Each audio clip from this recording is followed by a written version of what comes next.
Lay out of your mouth, your way so loud. Well, you might see this as just someone having some fun online. But the reality is, for many, this is work. It pays the bills and puts food on the table.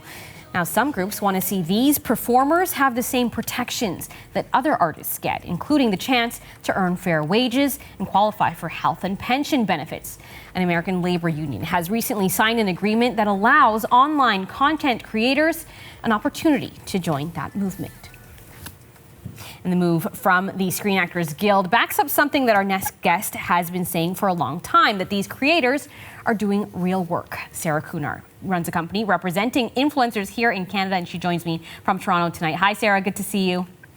Good to see you too. So let's talk a little bit about, the fact that people might think that, TikTok stars and Instagrammers are just kids who don't have a real job. But for a lot of people, this brings in money, and actually there's a lot of effort that goes on behind the scenes. Absolutely. It's a full-time job for a lot of people. I think in the beginning of the influencer industry, it was a side hustle for a lot of people, something they did in their bedroom with their, their iPhone. And now it is a full-time job. People put a lot of time investment, a lot of money investment, creating content that's good enough for TV. A lot of these creators have been entertaining us throughout the entire pandemic on TikTok, YouTube, Instagram. So it's a lot of work. And it's not just what we see, right? There's a lot, the editing, the promotion, going through the comments and the DMs and...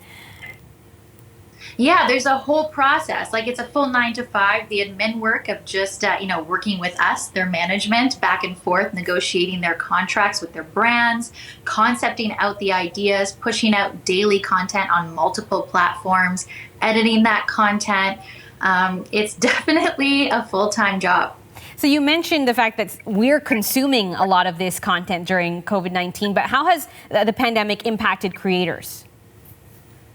You know what? In a lot of ways, it brought them a lot more eyeballs. We saw some creators with a lot of growth this year. We also saw brands really utilize creators more than ever, with production studios being difficult to, hire photographers, videographers, studios to put together, big flashy commercials. They've been turning to influencers to create that content at home and utilize it for their marketing campaigns. So, not only are they entertaining us, they're helping marketers, and they're doing a lot more work than they probably have ever done before. Interesting. So, according to Backstage, the fees and rates under this new, union. So basically, the influencers are allowed now to join the Screen Actors Guild, and so they'll still be able to negotiate their rates independently between creators and companies. So, do we know what gaps this will kind of fill? Is it just sort of being able to get a pension, as we've talked about, and benefits?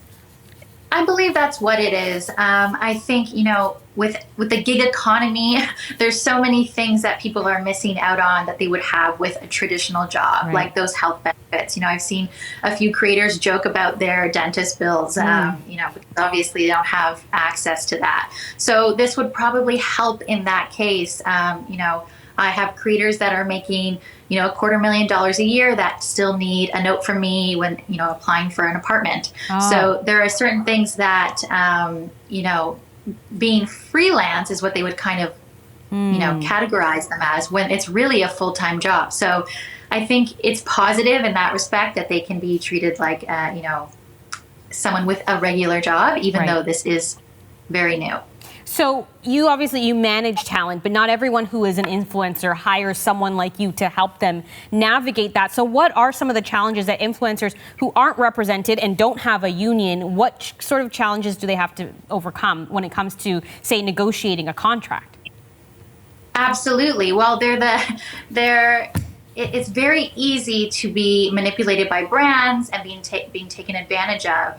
The whole reason I do what I do is to protect influencers, to ensure they have fair contracts, to ensure they're paid fairly, and when they're a free agent, what we call them, non-represented influencers, unless they're really business savvy, they don't know what other creators are charging. They don't know what brands typically pay, what in their contract that could be something that they can negotiate higher for, like usage rights or exclusivity.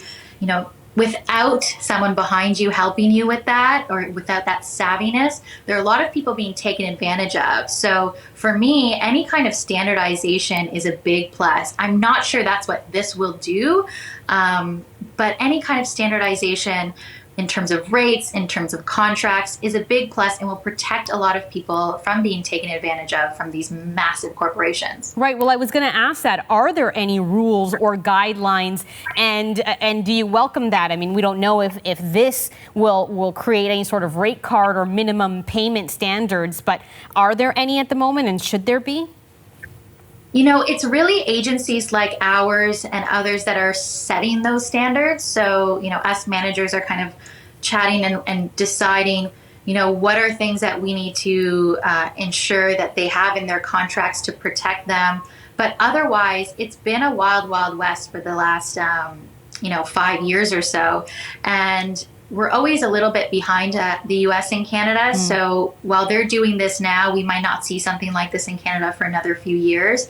So, it's really about educating yourself. Some of the models people have kind of copied are, how models charge for their, for their work, or how actors charge, and kind of figuring out how to do something in the middle.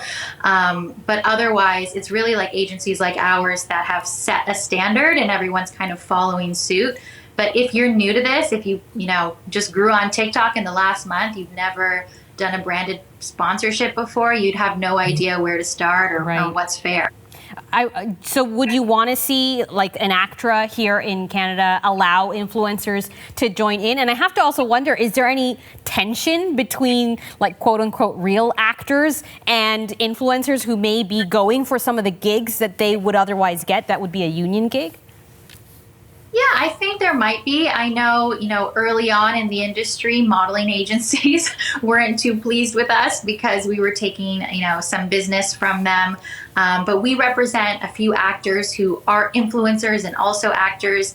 And I think, in the acting industry, having some sort of influence is now required. So you'll probably see a lot of actors doing some sponsored posts. I mean, we've already seen people like Michael B. Jordan and Gwyneth Paltrow do sponsored ads on their pages. So the lines are becoming a little bit blurred. But I'm sure someone who studied acting, getting passed for a role because of an influencer might be frustrating. But do you see ACTRA doing something like this in Canada, and do you think they should? You know what happens is when something happens in the US, we usually see it trickle over to Canada. With ad standards, we were just a teeny bit behind, but we saw that come here as well. And so if the American influencers are getting, certain protections or certain perks with, this union, then I can see Canadian influencers wanting to fight for that if they see value. All right, Sarah Kunar. She is the president of Platform Media, a brand management company for Instagrammers and influencers. Thanks so much for being with us tonight. Thank you so much.